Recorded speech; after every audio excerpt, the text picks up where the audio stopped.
sooner than later, someone would stand there and be listening. I'd be like, Yeah. hey, you should join the tour. It's free. Hey guys, what do you think? Is it worth coming? And the group would go, yeah, it's amazing.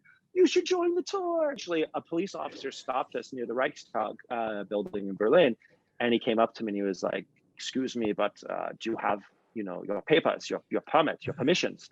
And I was like, I'm sorry, for what? He's like, the demonstration that you're leading right now. And I was like, oh, it's not a demonstration. It's just a walking tour. And he was like, yes, but there's so many of them. I'm like, yeah, I know. It's a walking tour. They're Mexicans. I don't, and they're waving Mexican flags back and forth, Viva Mexico. And they're like, he's like, it's not a demonstration. I'm like, no, it's just a historical tour. He's like, okay, you can keep going then. Namaste. Welcome to another episode of Tourism Story. I'm recording this on the day of Diwali 2020. You might hear a few firecracker sounds on the show, but I think that'll be fine because I have a very interesting guest today. I have Chris with me. Chris is a Yale University graduate, and he's somebody who created a new segment in the tourism industry. He's the father of free walking tours, and yes, he's the founder of SANDEMANs New Europe tour. So, guys, yes, I have Chris Sandeman of the SANDEMANs New Europe tour with me. Thank you so much, Chris, for joining with us, and it's an honor to have you on the show. I'm very grateful. I'm grateful that you're up late in Delhi right now, calling me here in New York, and I'm as smiley and happy to be here because it's always great to be able to share the story of the free walking tours and what we've done at Sandemans, and also to speak with another guide, especially a guide who's also worked as a free walking tour guide themselves. So it's an honor amongst brothers in arms who've gone out there with the hope that if you do something good for people, that they'll reward you for it, which is a trust that I think builds a lot of compassion. So I'm happy to be here. Absolutely. I mean, you're the man of trust. You're somebody who's innovative. So we know you as the father of free walking tours, Yale graduate, Sandemans New Europe, all those things. But how do you, Chris, you see yourself? Oh gosh. I'm not a great horn tutor. I've always been pretty humble about what I do and how I do it. I think a lot of that comes from education and having been very fortunate and very grateful for the great education that I was able to receive. But one of the things that we learned in my high school, my first real formative experience, was part of the founder of the school's writing into the deed of gift. And the founder had said that it was important for people to be educated, not just up here, but to be educated in here as well. And he said it in such an elegant way. He said that knowledge, right? He said goodness without knowledge is weak and feeble, but knowledge without goodness is dangerous. Yeah. And that kind of stamp on your heart as to what you're going to do to be both a smart educated person, to strive for success, but at the same time to balance that with a sense of empathy and compassion. I think that that's something that's always really driven me. So when I moved to Berlin in 2002 to learn German, to end up actually going back to the States to go work at a hedge fund, which was the plan to go into finance. And the world went a completely different way. I think I arrived, and as a traveler myself, really living abroad for the first time. I felt that I think that I don't use the word tourist because I think it's kind of a derogatory word. In English, it feels that way. I'd rather be a traveler than a tourist. And when I arrived in Berlin, it felt like, as someone who was new to the city, I was being treated very much like a tourist, and access was being denied. I wasn't able to see the same things and have the same experiences because I wasn't from a place, and that really, really, pissed me off. Ultimately, like that sense that there are things out there that some people get to experience, other people don't get to experience because they're not deemed worthy of sharing in this experience. And I stumbled into a job as a tour guide, to do something, not just to burn through my savings while I was in Berlin, and fell completely in love with it because it gave me the opportunity to give access to people. And I can't tell you how many folks I'd met in my first year of guiding who would say things like, yeah, you know, I didn't do a tour in Berlin. I didn't really enjoy Berlin. I'm heading on to the next city now. And I just felt like, but did you see this building, or did you go to this place? Did you have this experience? And they weren't having it. And I think that's what tipped me in ultimately to that there was something else going on in tourism. And you think back on it, before the free walking tours, and not to say that free walking tours brought a lot of people into the tourism world. I think it did, like millions and tens of millions of people. Their first tour ever would be a free walking tour, but really the number of people that were doing tours previously and then leaving a destination and not having that experience, it really got under my skin. I don't think that you can build something new without anyone that tries to build something from a desire to make money. They're never going to be successful. I think you have to build something, or you have to have a passion for what you're doing, because in the long nights and the days where you lose money and don't make money, that'll break you. If it's just about making money, it has to be about that you have something that you're trying to solve for. And I think that's what defines me, is that, like, when you ask, who are you? What are you? There's something in me which is a fighter, that I want to fight for the little dog, the underdog, the person that doesn't have the access, the person that's being called a tourist but wants to be a traveler. And that fight to create access, to create connection, and ultimately to build bridges, right? Not walls.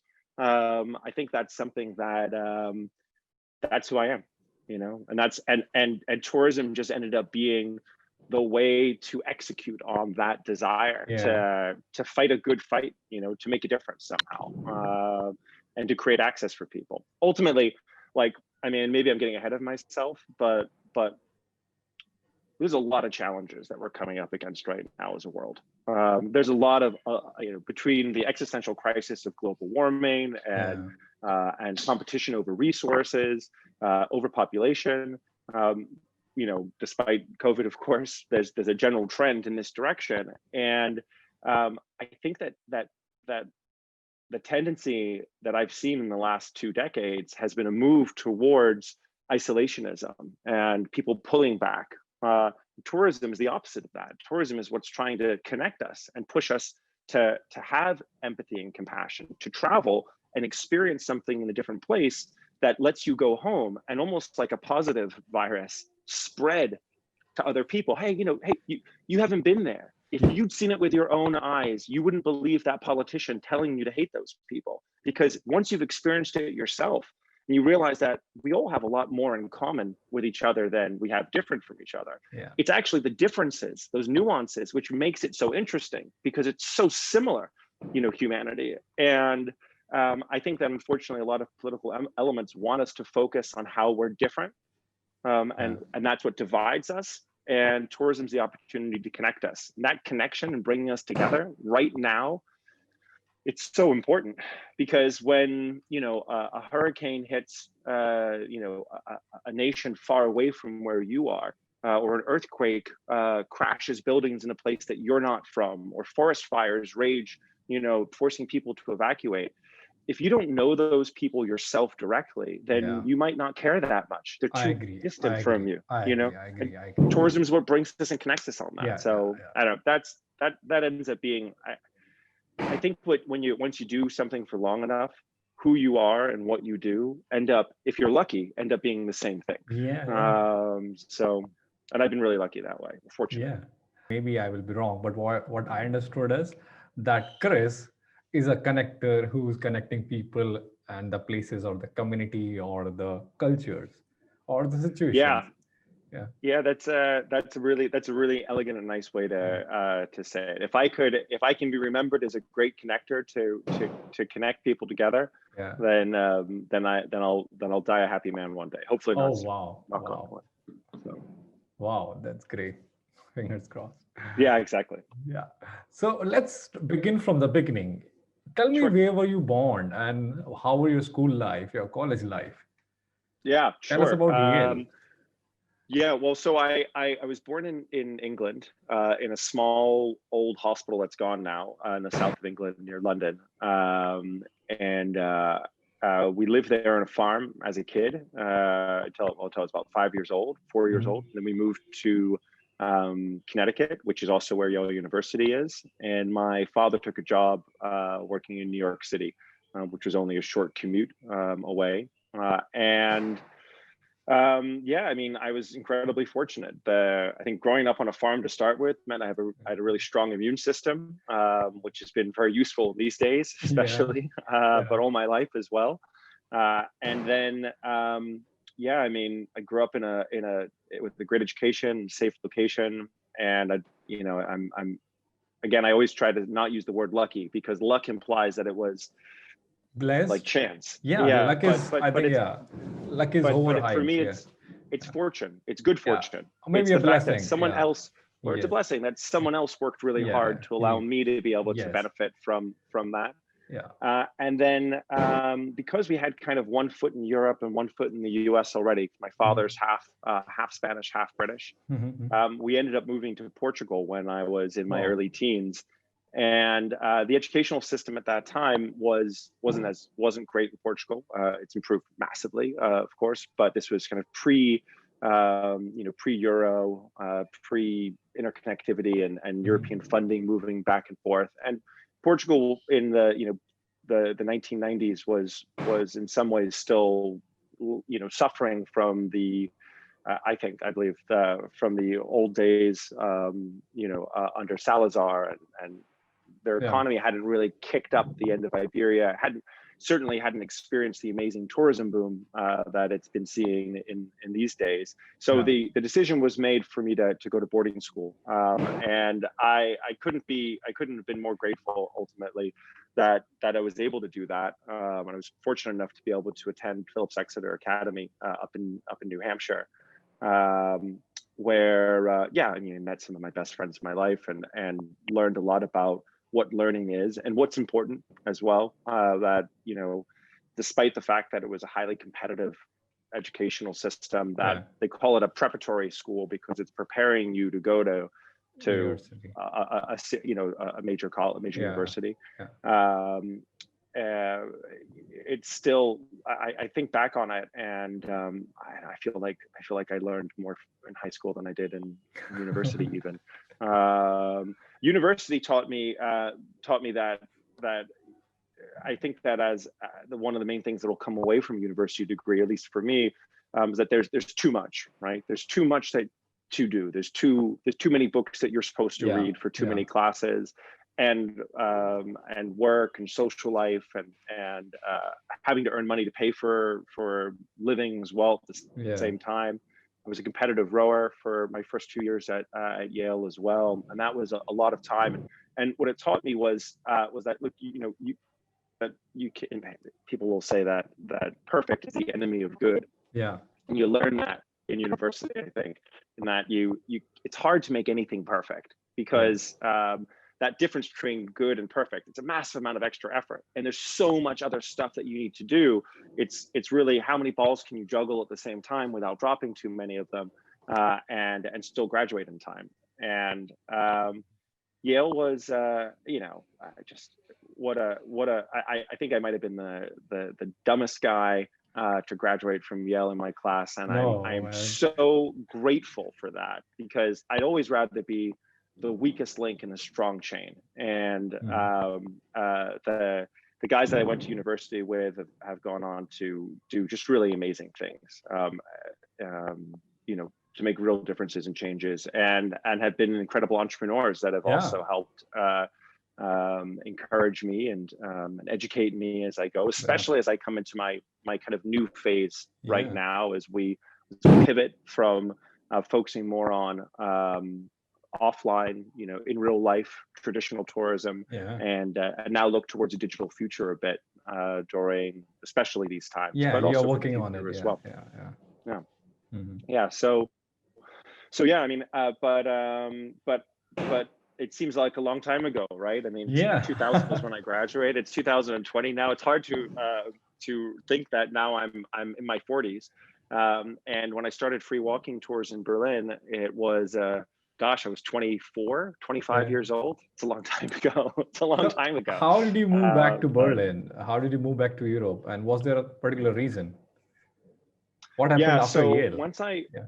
I graduated and went into the dot-com industry. Oh yeah, 2000, obviously. Right, 2000, exactly. Everyone was Yeah, going to do, yeah, and it was just starting to bust at yeah, the same time, yeah, and you were having the first bust, as it were. yeah. But the company I was working with was a fascinating business called Synapse Solutions, and the parent company had been founded by these two entrepreneurs, or one entrepreneur especially, Jay Walker, who went on to do Priceline, very famous for having done that, and another guy named Michael Loeb, who'd come out of the magazine publishing industry.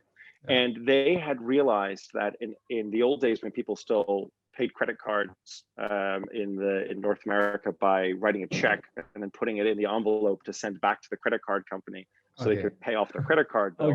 They realized that there was an extra space in every envelope. There was weight that wasn't being used, and that you could put things inside of that space, to fill up the total weight of the envelope until it would cross to the next stamp level. Anyway, it was a found resource, and they figured out that that if you put in that space an offer for something free, whether it be a free gift or a free magazine subscription, that the power of the word free was such that people would take that offer. And then a year from now, they'd forget that they'd signed up for a magazine subscription that was free for a year, but would charge them in the second year. And their conversion rate from the free to the paid magazine subscriptions was really high. I took that lesson with me, right? I remembered that very, very, very much in my head. The power of free. Because it is an incredibly powerful thing. I agree. So that ended up being where I went first. And luckily, and I always say luckily, I got fired because getting fired has been the best thing that has happened to me twice in my life. Because you don't realize it that once you're comfortable, once you get comfortable inside of a space, it's easy to just relax into that. But when you're uncomfortable, right, it's necessity, which is the mother of all invention. That's what pushes you to the next level. And so me getting fired meant I had to find new work. Ended up getting a job at a hedge fund in Connecticut, where I'd grown up, close to where the first job I'd had, and where family, many of my family still was, or were at the time. And they said, look, your German's not good enough to work here on this German language desk with us. Go to Germany and go and learn better German, and then come back and start in 3 months. Oh, great. And so that's how I ended up in Berlin, going to a German language class. And while I was there, I said, you know what, like, I want to meet people, want to have a connection, interaction. Let me see what jobs I can get. But Berlin was in a crisis, an employment crisis at this point, where they just weren't getting, there wasn't work. The official unemployment rate was like 12, 13%. The unofficial unemployment rate was closer to like 20%. So without speaking fluent German, I couldn't get that work as I was learning. And I ended up answering an ad in a local English language magazine that was looking for tour guides. And I thought, well, you know what? I'd studied a lot of history while I was at Yale. I was fascinated by history as being the story, which is like, I mean, history, come on, it's like the most incredible story. And it happened. It's true as well. Like, it's amazing the things that happen in history.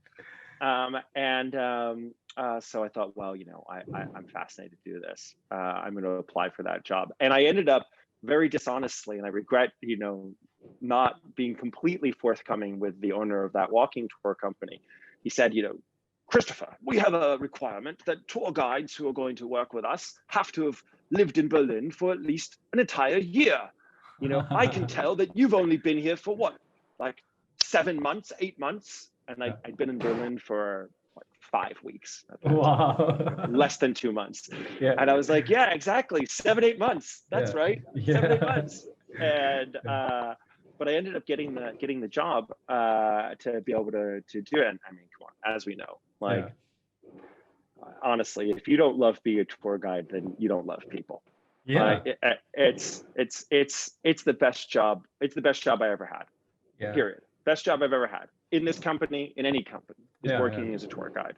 To be able to to take those folks, take those travelers who've made that trip and decided that they're going to spend their time with us, like with you, and they're going to let you be part of their memories forever. And that's why, like, I feel like as tour guides, we get to be immortal for a little while, because you can't kill us. Like a bus might run us over, but we'll live on in the memories of thousands and thousands of people who will remember their experience in a place through our eyes. And that is such a great compliment and honor, but also such a great responsibility.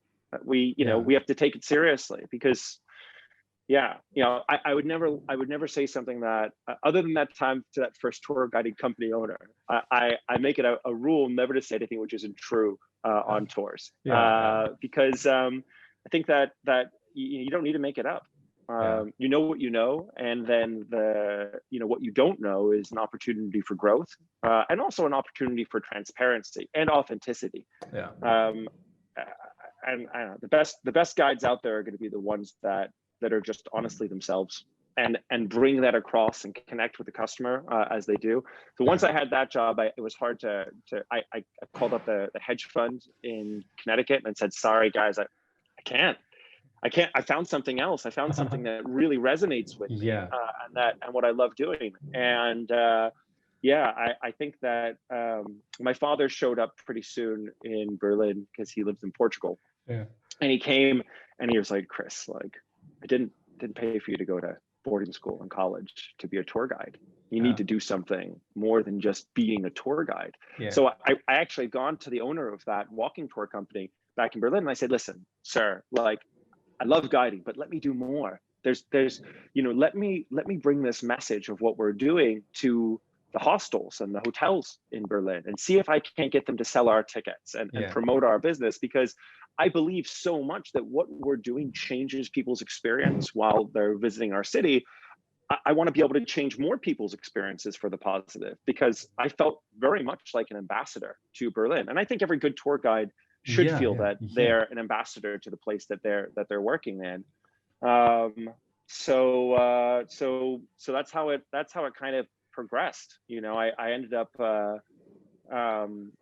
going to the hotels and hostels and really getting the feeling that the travelers who were there in the lobbies, who I would meet and talk to, and the receptionists at the hotels and hostels, and the feedback that they would give was painting a picture for me in my mind that the reason why people weren't going on tours wasn't because they didn't love the place that they were visiting or want to learn about the place that they were visiting.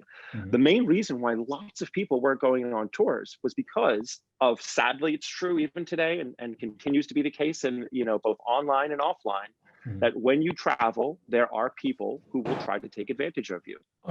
And they try to rip you off. There are scams all over the place on that. I mean, it was still happening last year here in New York, where I am right now, that you'd have guys standing outside the Staten Island ferry terminal, and they were selling tickets to the Staten Island ferry for $20. Staten Island ferry is a great way to be able to see the Statue of Liberty as you head out to Staten Island. But it's a free ferry. It's free, right? But they were selling tickets for $20, for $20, and it's because they're taking advantage of people that don't know. And that pisses me off so much. It makes me so angry when people take advantage or rip off travelers, because once they figure out they've been ripped off, they spread that message. This place is a rip-off place. It's a place where people will take advantage of you. It's the negative energy and that sad, dark side of tourism. And the flip side of it, which I then realized, was that, well, look, if people are afraid that they're going to get ripped off, you could give them a money-back guarantee. But one step better than that is say to them, don't pay unless you want to. It's your choice. If it's not good, if it's not good enough, if it's not what you wanted, if you don't feel like you were taken care of, it's free. But if you felt like it was worth paying for, you are empowered to make that decision for yourself, what you think is best. And I think that for a lot of people that are traveling, that sense of being empowered, that you're put into the driver's seat for a second, that's what they want. Because when you travel, you're out of your comfort zone. Everything is new and amazing. It's an opportunity to learn, but it's also an opportunity to be a little bit risk averse, or a little bit more risk averse than you would be. And free walking tours or freemium models in general take the fear out of that and allow people to step into an experience and say, is this what I like or what I don't like? And then continue on that road. So I had that inkling of an idea while I was still working at this old tour company, and I went to my boss and I said, look, I know it sounds crazy, I know it sounds absolutely nuts, but I think what we should do is take our best selling tour, the one that you make all the money with, and you should do it for free instead. You should give it away.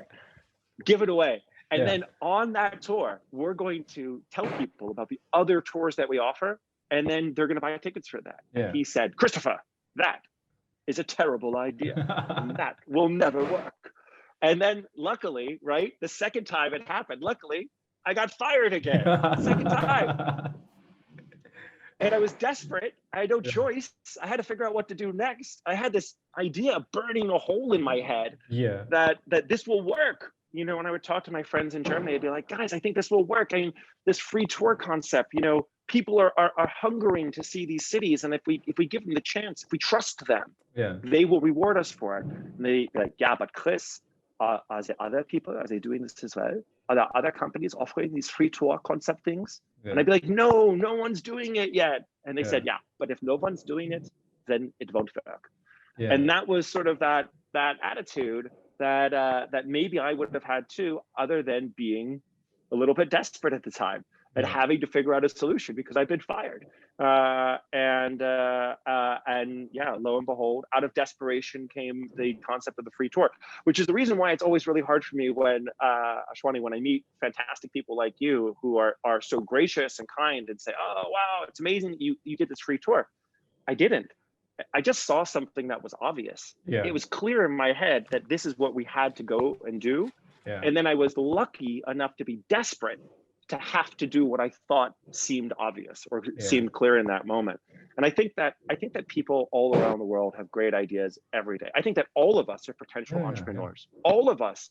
It's just, do you have the grit, you know, and the tenacity and the passion to keep on fighting when the going gets tough and it sucks and you get knocked down, but you're like, I learned something by getting knocked down. Let me get back up and keep going.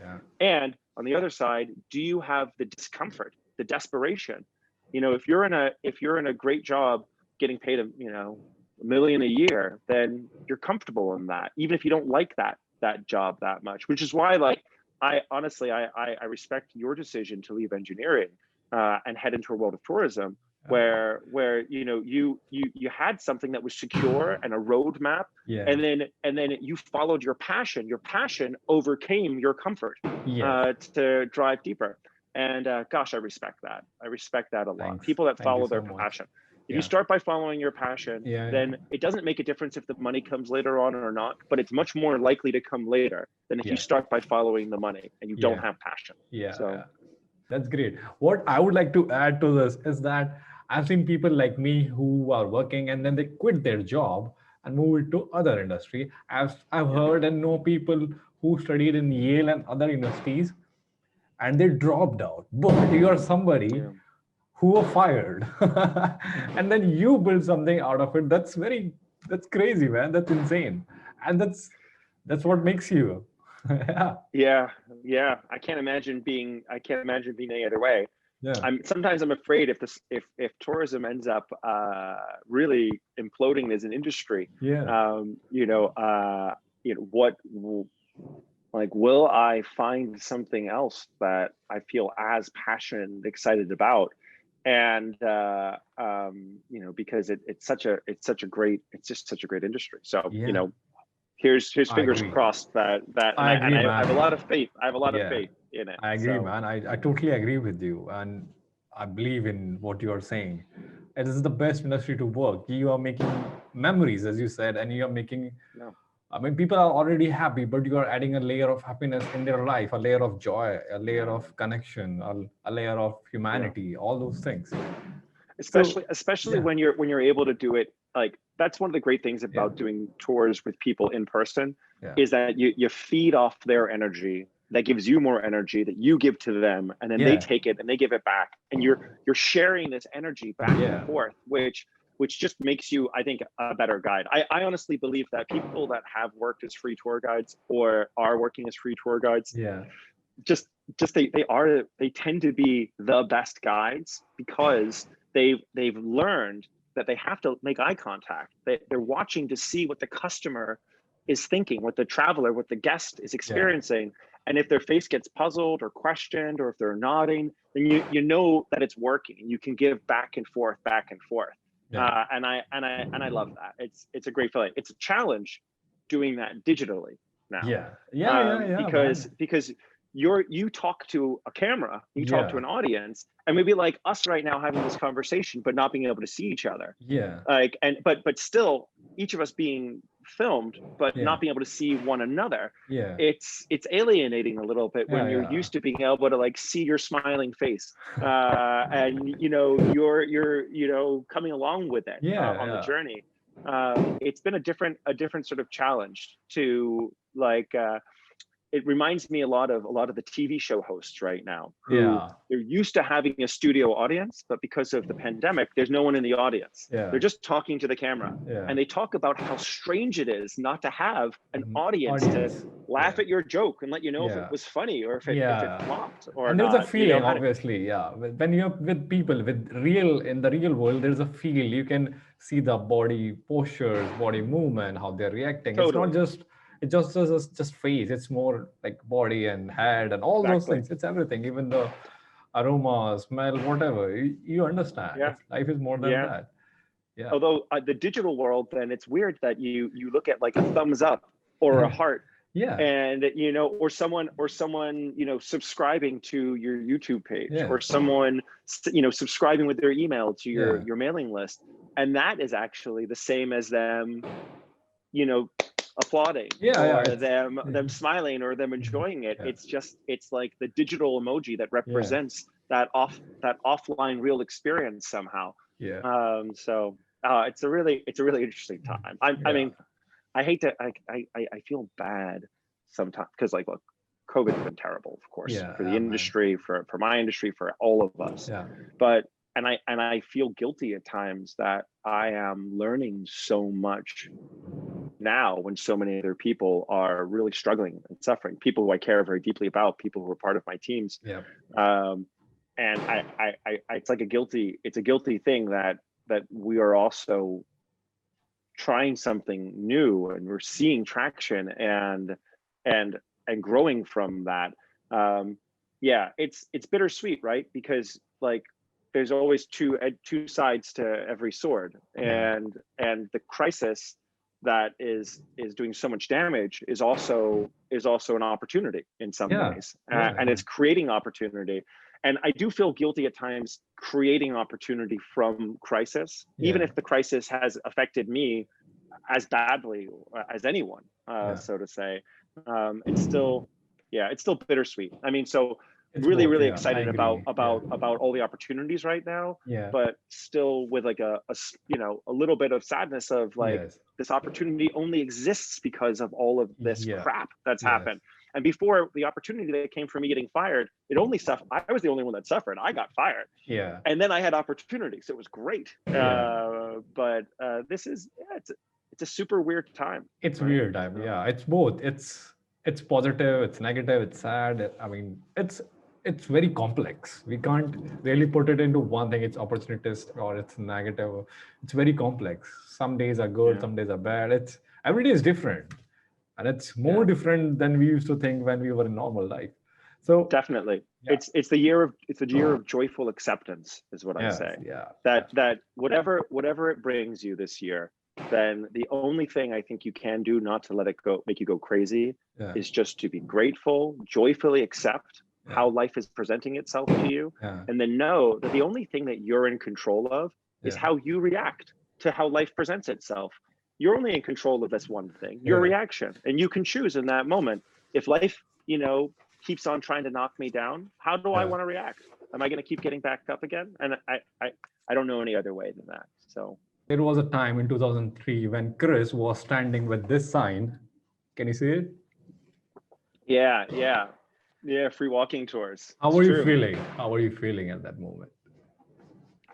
Gosh, like, wow. Like in the beginning, it was really just about, like, honestly, for the first few weeks, it was just about, I have to try to make enough money to pay the rent on the to my roommates who'd already paid the rent for the last 2 months. Yeah. And thinking that worst comes to worst, I could fly back to the US and live with my mom. And I love my mom, but like, as a 23, 24-year-old Yeah. young man, I You need to wasn't like looking maintain a forward distance. Yeah. to that idea. Yeah, Yeah. exactly.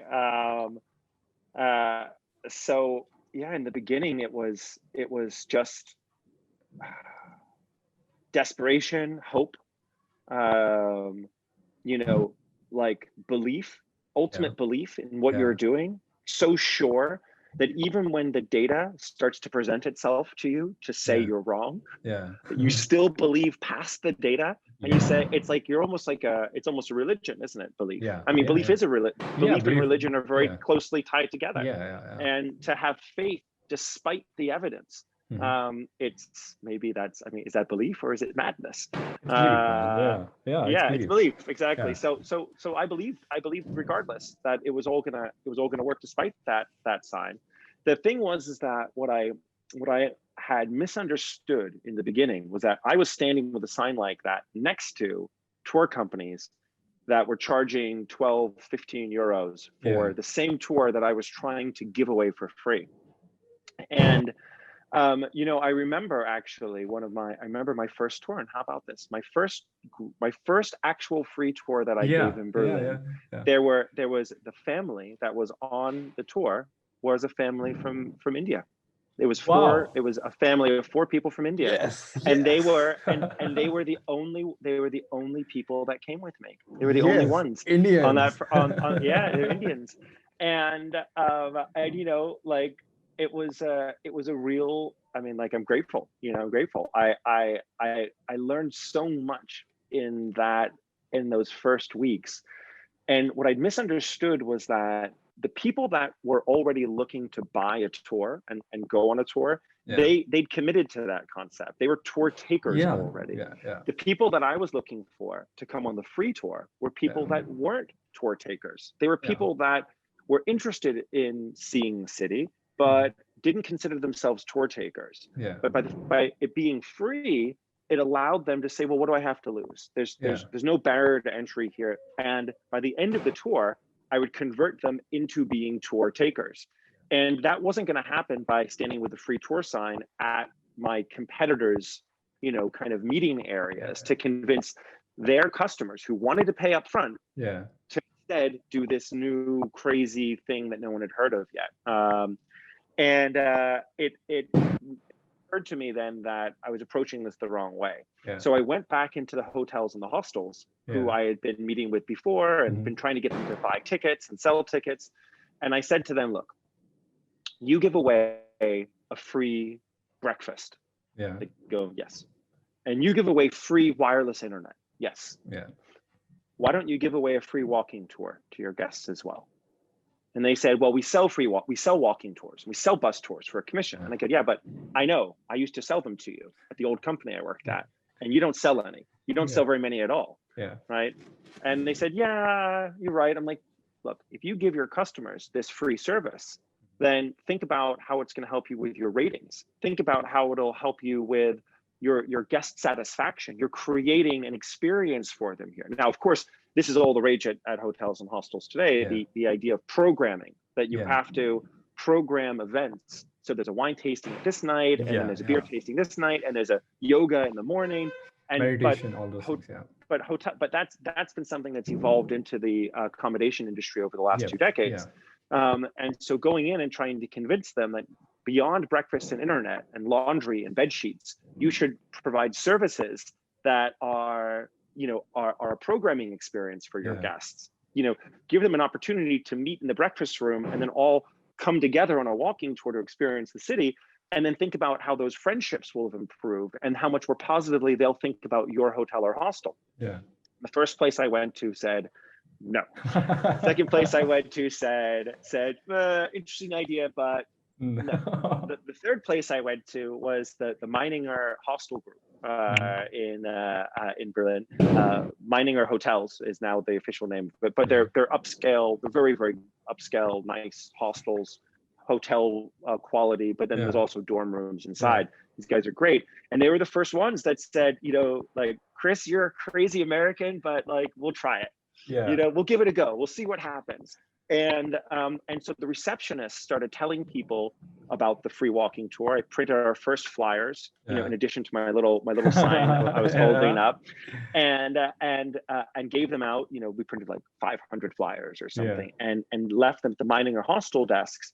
And two things happened. The first thing that happened was that customers started to show up much faster than I expected. And I would say to them, as the first tour guide, as the only tour guide at the time, I'd say to them, if you're choosing between, at the end of the tour, I'd say, if you're choosing between tipping me for this tour or telling the receptionist at the hostel that this was worth recommending, please keep them up.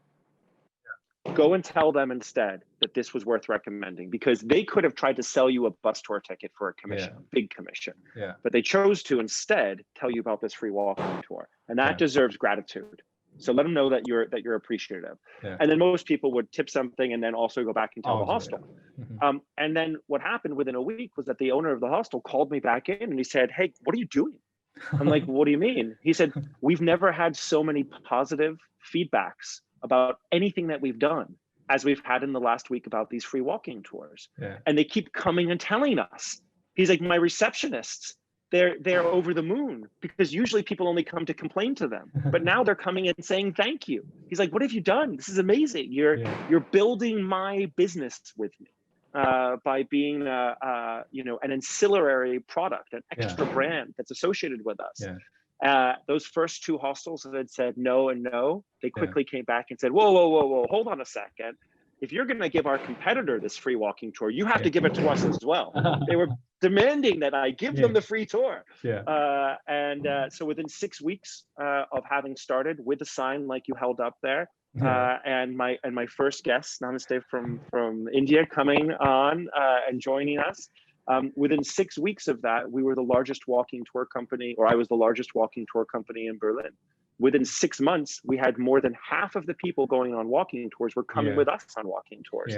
And my main competitor back in the time showed up and he said, "Oh, look at all these people. Look at all these people that you're stealing all these people from the industry and putting them on a free tour. They would have paid me for this." And I said to him, "Francis, look, I've been counting your numbers every day. I know how many people you have, and you have more right now than you've ever had before." And he said, "Okay, you're right. My numbers are great right now."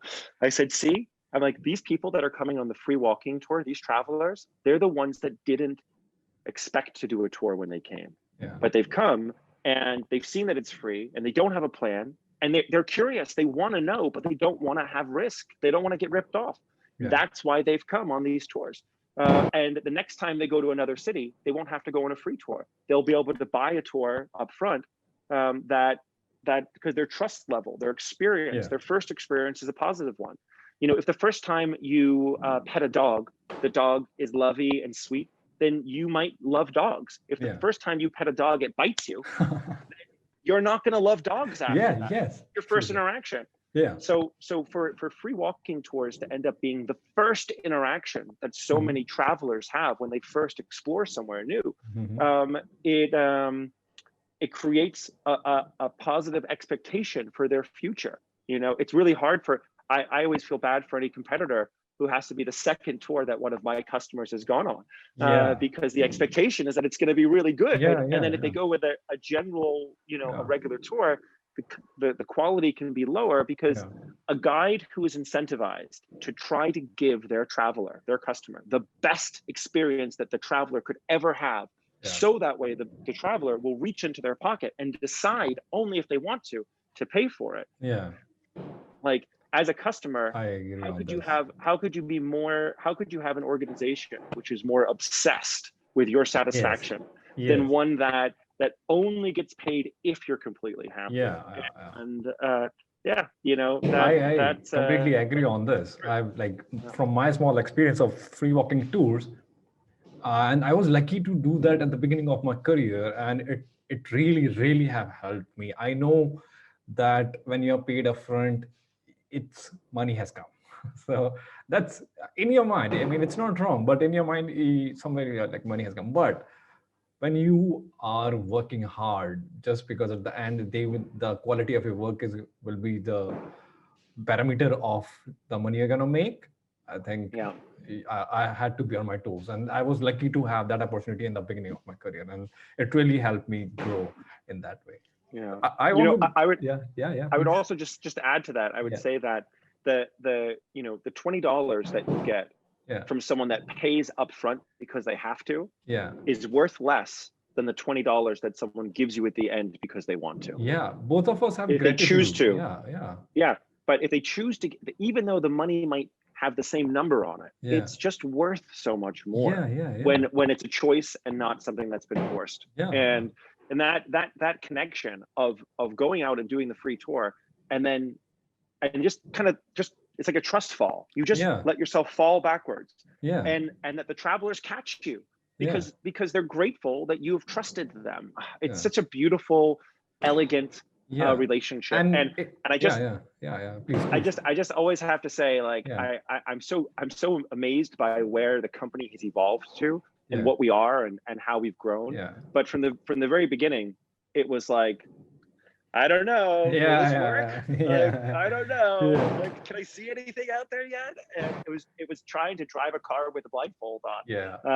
and discover it. So who knew? I mean, I honestly, when that one piece of paper was in my hand to start with, it could have been just as easy that this was something that lasted for one summer and then free tours were done.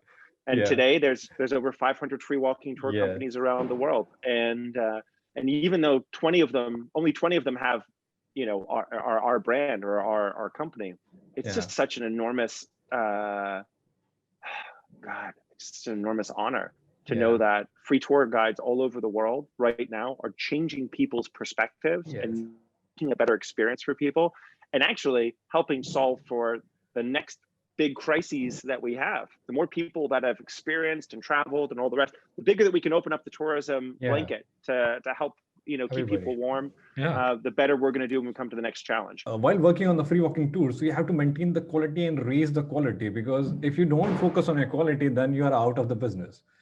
And but when you're being paid, quality can go down, but quality has to be there. So I want to go back and share a few experiences you had while holding that card, you know, crazy people or somebody who was interested in it, and how did it all go in the beginning? What were the interactions with people holding that card? How do people interact with you? Well, competitors, of course, aren't big fans of the idea that, I mean, if they're a competitor who charges upfront for a product and you offer that product, a similar product,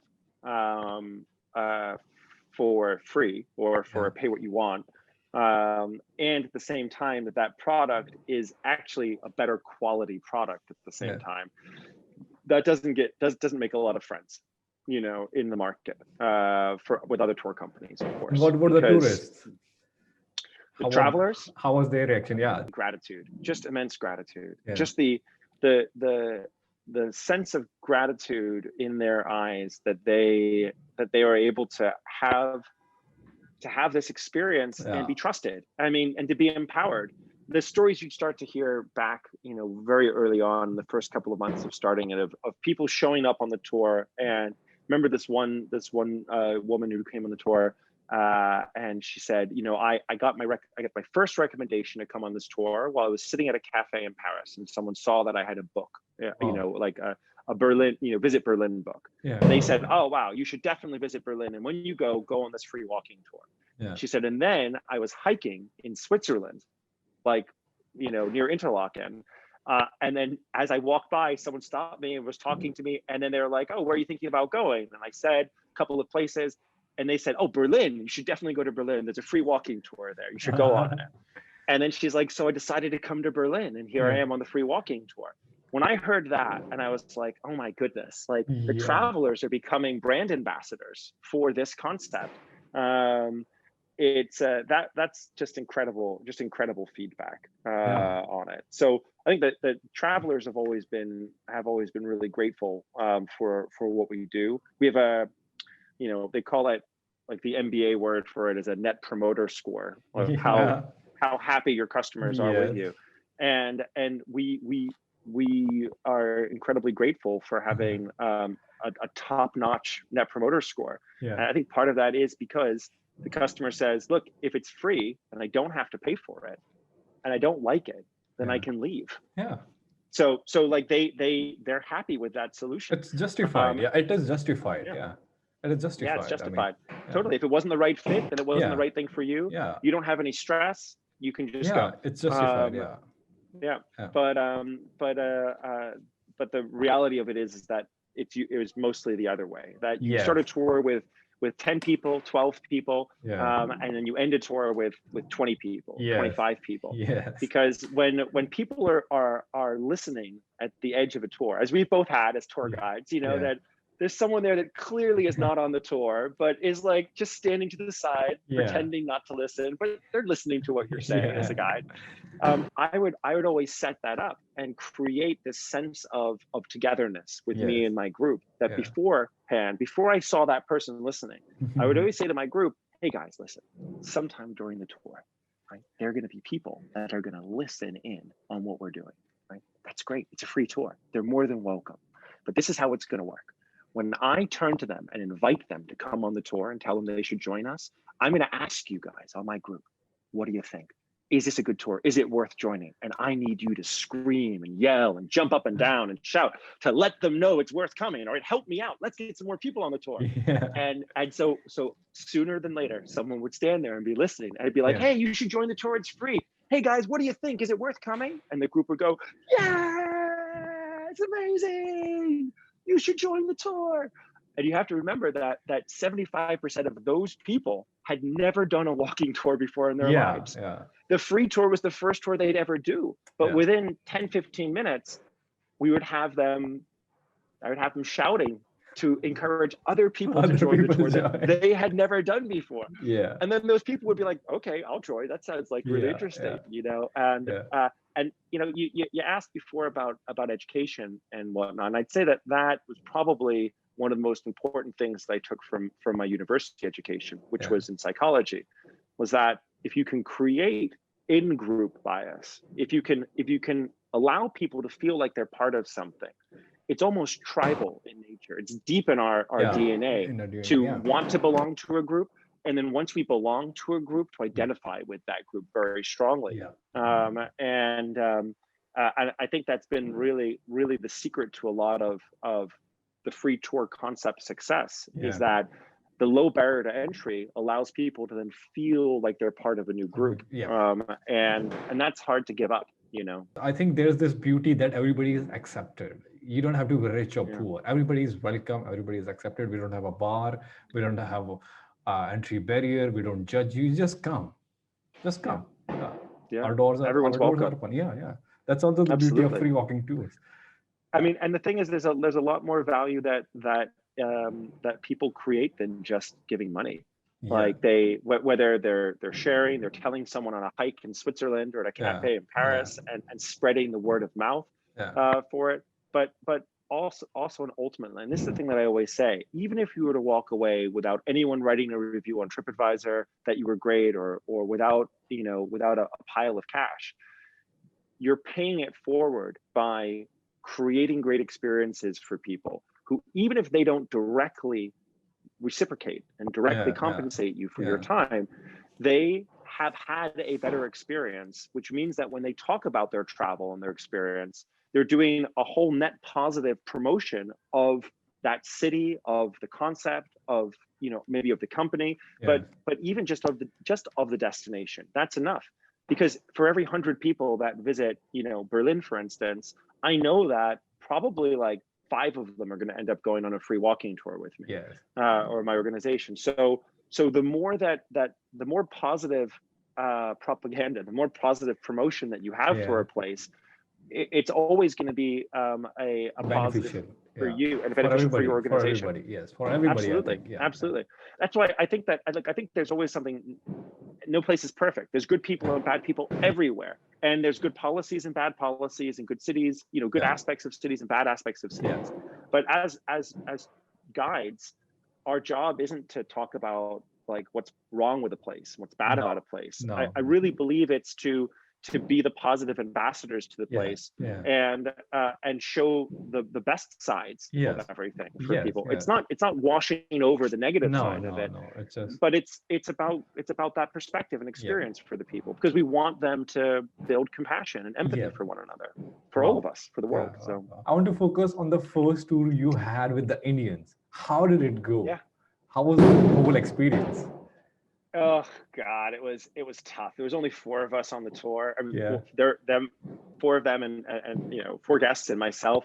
And I definitely prefer a larger tour because I think that I do a better job when there's 15 to 20 people, because it feels I really believe in a physically animated tour where you're using your voice to tell the story, to pace, to create atmosphere, and but then at the same time, when I would talk about the Berlin airlift, it was impossible for my arms not to extend and for me to become an airplane that would then fly around the group shouting history at them, and when you only have 4 people on a tour and you're acting like a maniac tour guide, then people are like, I don't know, it's a little bit too much. It's a little bit over the top. And so especially the family.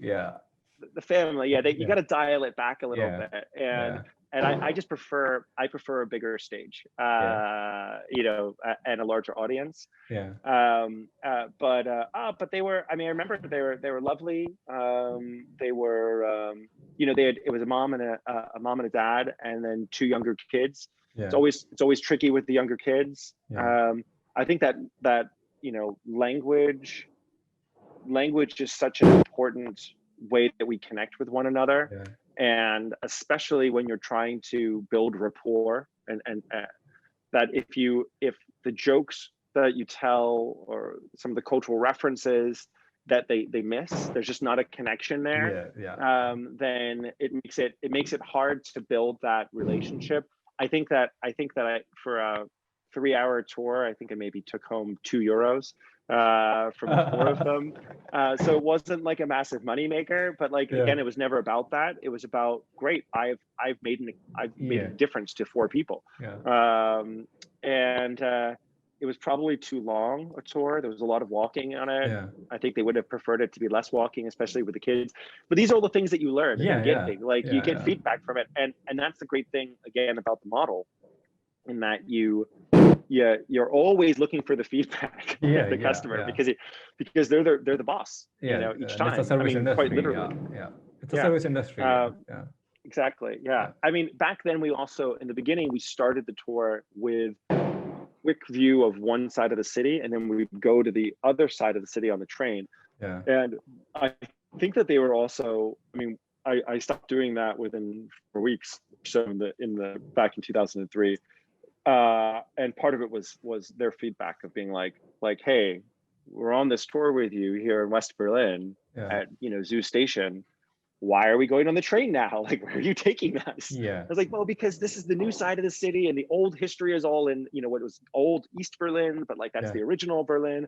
And they bought it, but they were like, it's still a little bit weird that we've met you here, and then we're on the train for 20 minutes, 25 minutes. I mean, you just got to be like, in the beginning when you're starting something, and like that first tour with that Indian family, you just have to be looking for data all the time. You're always looking for all the data and all the feedback that you can get to try to execute intelligent decision making after you've collected that information.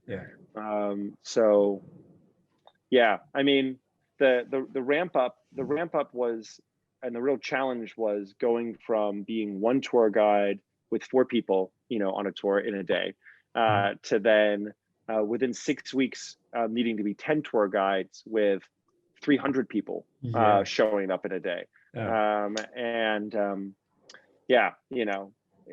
there were a lot of challenging days out there as it grew in the beginning, and we figured it out with not much money, very lean, I understand to that. build out a business. Yeah, it's good for personal. I mean, as a guide, it's good for if you're doing a free walking tour. But I think as a company, it's quite difficult to run a company by just doing free walking tour, and you have pulled it very well.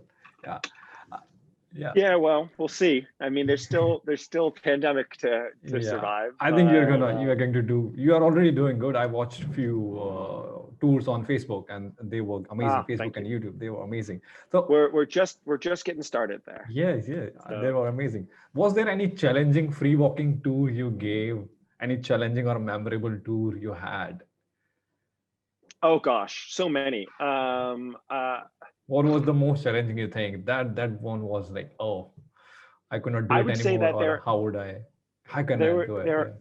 There's three categories of challenge on a tour. I think the first category is external actors, people who are not on your tour but who are the locals, who want to interact with you and want to tell everyone on the tour that either you're wrong, or you're lying to them about the history, or they just want to get into a conflict because maybe they're drunk and they're on the street and or they're like the external factor is a tricky one. But I was lucky that I learned German relatively quickly over time, and then when I'd have interactions with people on those first tours, I'd speak to them in German, even if they were speaking to me and my group in English. And there's a respect there that if you speak the language, I find that it's hard for me to understand expats who opt to live in a foreign country and then after years don't speak the language of that country,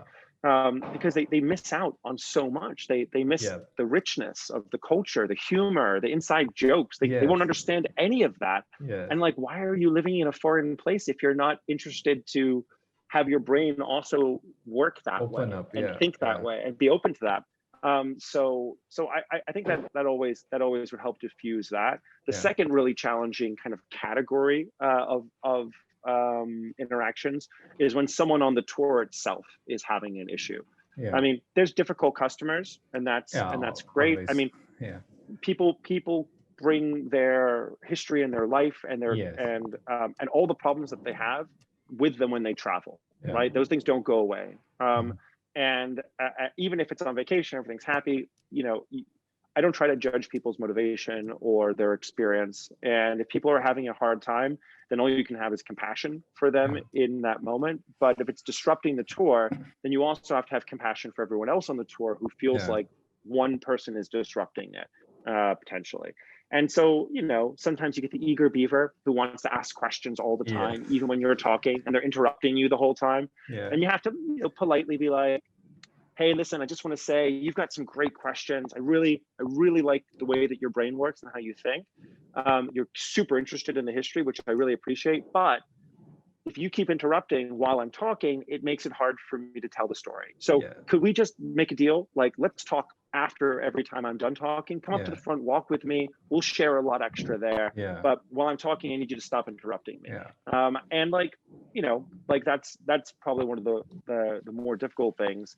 The most difficult one I had in that kind of interaction was just a customer who was suffering from like a mental unhealth, they were having a mental issue in that time, and they were becoming like disruptive. They were parroting everything I said. So I'd say something and they would shout it back from the back of the group, the exact thing I just said again. And the gentleman was unfortunately just unwell. So like those are the extremes of it. But the third category is, for me at least, has been tour size, and having too many people on a tour at a time when you don't have another guide to be able to take those people on a tour. And the largest tour I ever did was 220 people at one time. Are you kidding, man? 220 with no microphone. Let's just repeat it again. 220 people on a walking tour without microphone. Yeah, with no microphone. And I was so tired by the end of that tour, because because I was very fortunate. One of my friends from college was a trained opera singer, and so he taught me how to really, if you need to be really loud, how you can do it. And we have this soft palate in the roof of our mouth, right, where you can, if you train it right, you can vibrate to make a lot of extra volume from it, and it really projects. So, and I'm a big guy, and it protected my voice, and I was able to reach the crowd of people. But the additional challenge was that they were wonderful neighbors from North America. They were Mexicans. It was a religious pilgrimage group of 220 Mexicans who didn't really all speak English great. And I was trying to still engage them. It was before my company offered Spanish language tours. So I had taken them because I spoke some Spanish, and they were an amazing group, and I gave them as much as I could, as loudly as I could, and they really responded to it. Most of it was us just chanting as we walked down the streets, me turning to them and being like, Viva la Mexico, and they'd all yell back, Viva, and I go, Viva la Mexico, and they go, Viva. Eventually a police officer stopped us near the Reichstag building in Berlin, and he came up to me and he was like, excuse me, but do you have your papers, your permits, your permissions? And I was like, I'm sorry, for what? He's like, the demonstration that you're leading right now. And I was like, oh, it's not a demonstration, it's just a walking tour. And he was like, yes, but there's so many of them. I'm like, yeah, I know, it's a walking tour. They're Mexicans, I don't, and they're all waving Mexican flags back and forth, Viva la Mexico. And they're like, he's like, it's not a demonstration. I'm like, no, it's just a historical tour. He's like, okay, you can keep going then. And it was a hard day. It was a hard day. And it only happened the one time. We quickly added Spanish language tours after that to make sure we weren't in the same position. You could have created a rampage there. Gosh. Well, those wonderful days back when we had 220 people show up on tours. And now pandemic. Soon again. Yeah, man. What I want to add is that, like, going back to our .com bubble talk. So I think, Chris, you did not leave the .com bubble.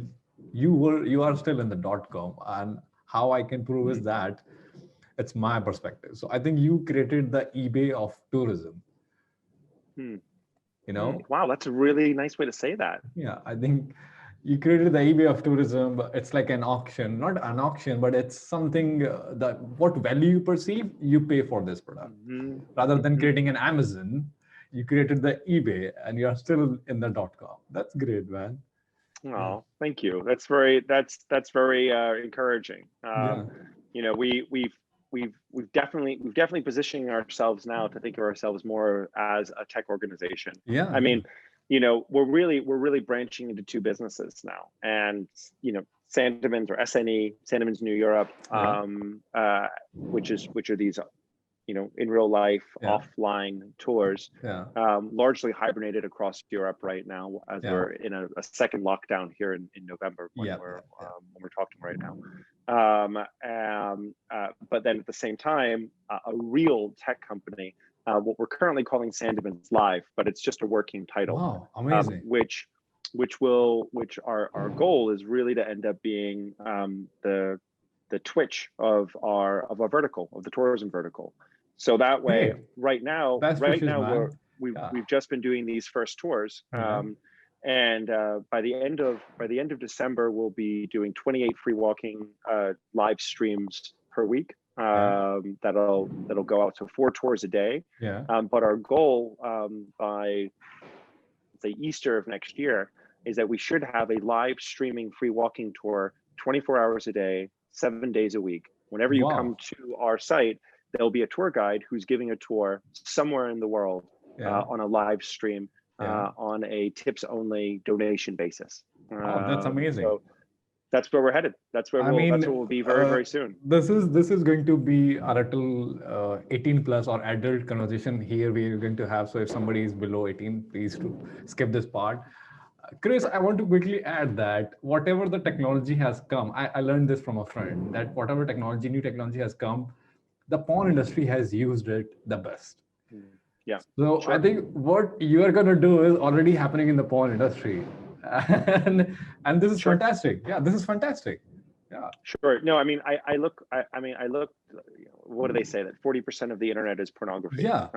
And that's a big driving factor. Yeah. And And they have they've had years of experience of Yeah. learning how to monetize those environments and monetize those experiences. You know, it's the chat room technology that allows Yeah. people to then to assess what the value of their experience is, and then to support the content creator. Ultimately. It's the way that you look at it, and you know, the pornography industry has done it their way. Twitch does it in their way with gamers, and you know, and now music, and then nothing would make me happier than to take what we've learned over the last 17 years, expanding to the 20 cities that we're in, and take that free tour concept to digitize it. Basically what we know and we love, this eBay of tourism, this freemium model, and then to make it a digital version of it that continues to reach people, not just in the 20 cities that we're in. And that's really the gift that the pandemic has brought to me. That I've worked so bloody hard for these 17 years to be in 20 cities, and we're the biggest walking tour company the world has ever seen. You know, last year we had 2.2 million customers come on tours, which is just massive for a walking tour, you know, network. And it took the pandemic to make me understand that we were never going to be able to be in 250 cities. Not at the pace that we're in, not until we could digitize what we do. And now, within a year, we'll be in 500 cities.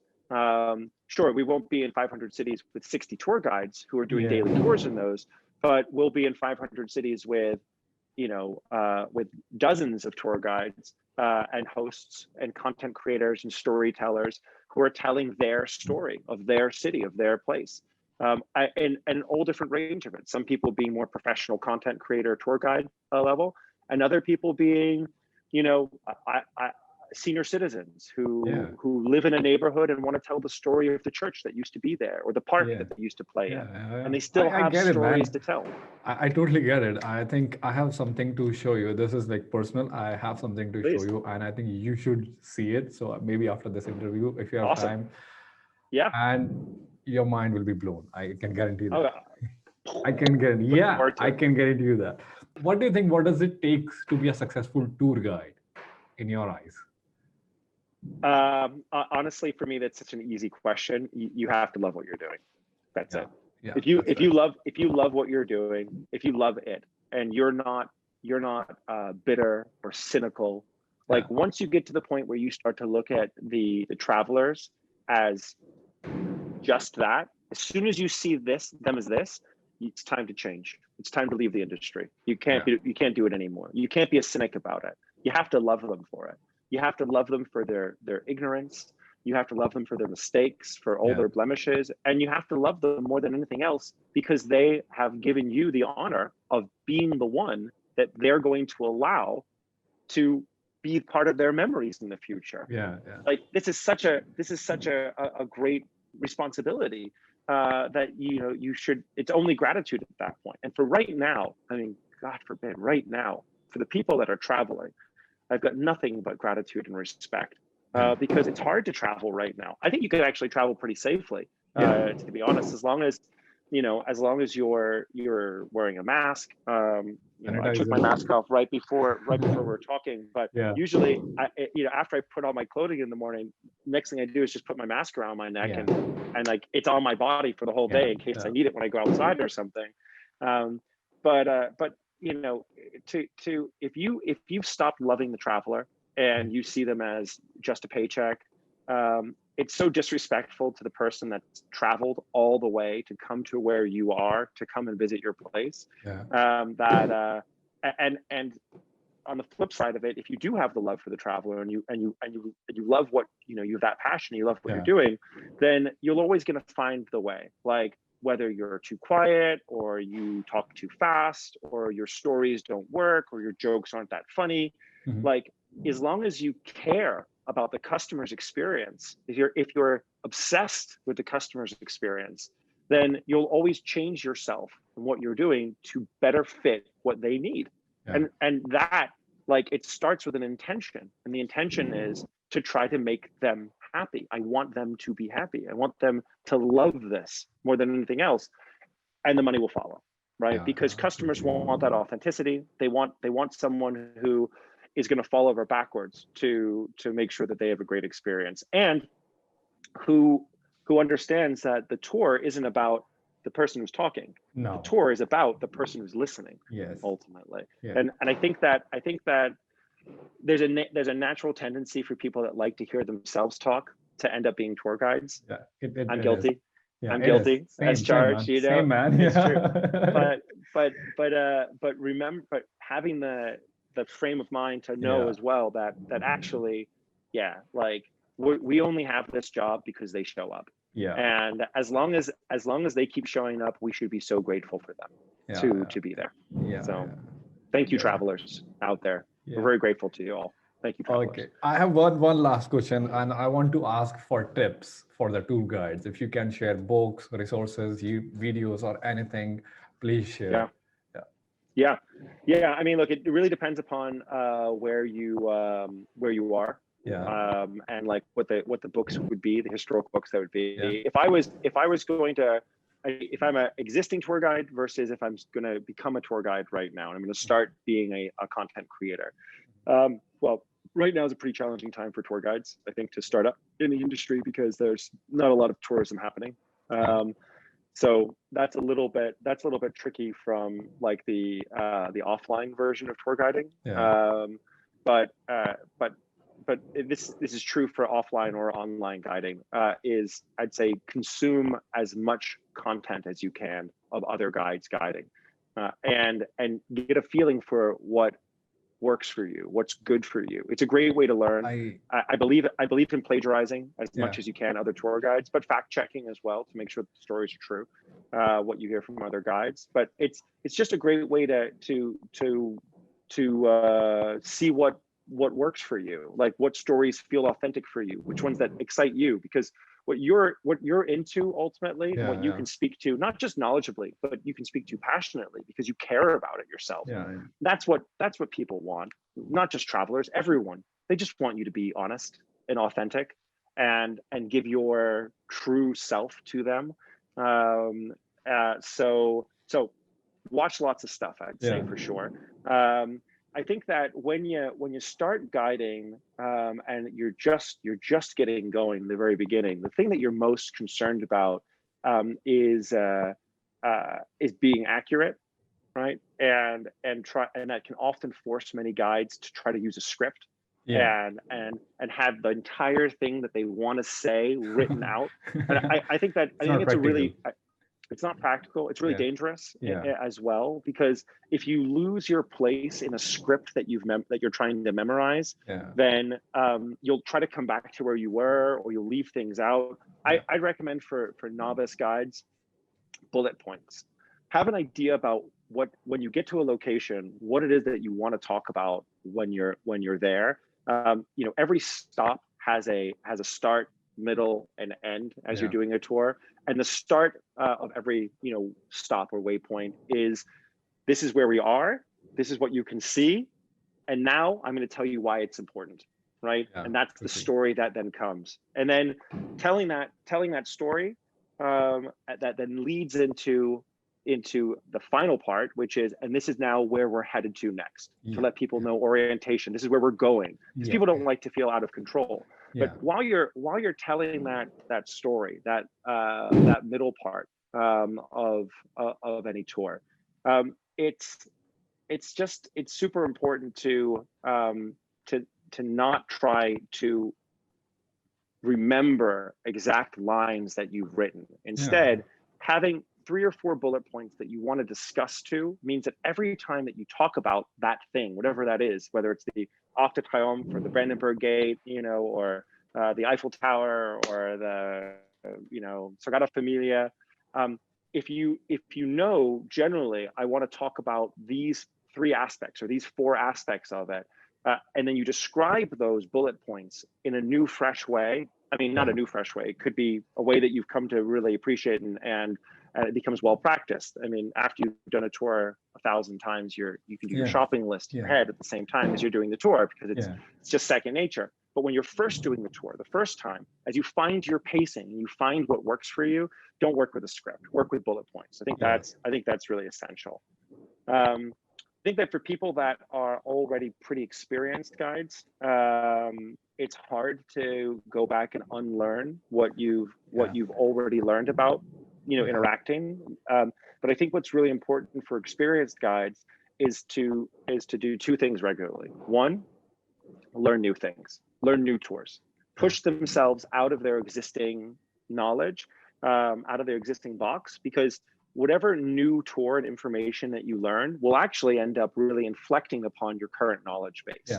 So you'll end up having a deeper, holistic, more, a fuller understanding of the connections of the history, and that'll bring a lot out of it. And the second thing I'd say for existing guides is every time you go out and you do a tour, it doesn't really make a difference what it is, but pick something on your tour that you're going to do on this tour better than you've ever done before.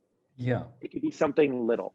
Right. It's about the intention of just picking something small, and that this time you're going to do it the best ever that you've ever done it, and that re-engages you. It brings you back to it again, and it's not just like, oh, I'm smoking cigarettes. Like it ends up smoking. It's a choice. If you're going to smoke that cigarette, you choose to smoke. I don't smoke cigarettes, and but I'm a smoker.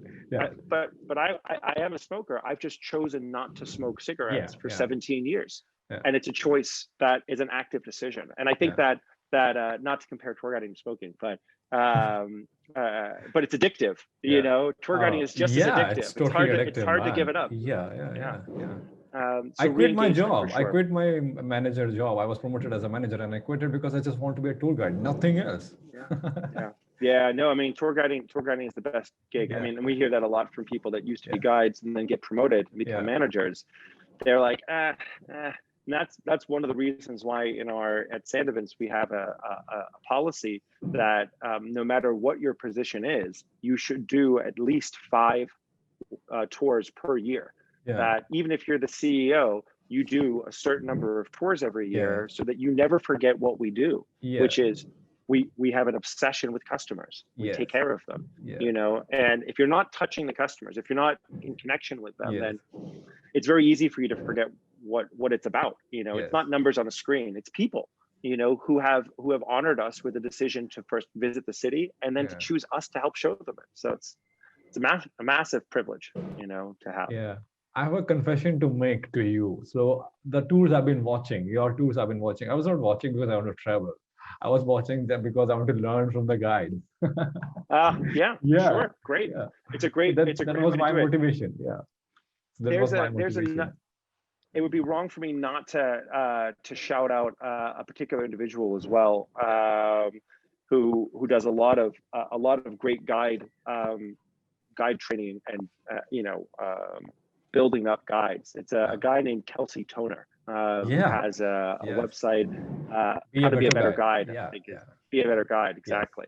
And I think that's also, hats off to Kelsey and his team for doing what they've been doing to try to improve the entire industry and make everyone a better guide. And that's the thing is that as long as you have you have the intention to be a better guide and to employ different practices that improve the quality of the experience, then the rest of it kind of follows behind it. It's really honestly, and this is my tip to all you future guides and current guides and the rest of it, it's not any one thing that you have to do. It's about the intention. And if your intention is in the right direction, then all the other things, like the little things about how you hashtag your the references on your videos, or how you ask for gratuities, or how you shake hands, and all the rest of it, that all plays in after the intention is first there. Exactly. You gave us a lot of time, and thank you so much, Chris, for joining us. I'm very blessed. I'm feeling blessed on this day, Diwali, that I'm talking to you and learning from you. Thank you so much. So thank you so much, Chris. Namaste. Namaste, Ashwani.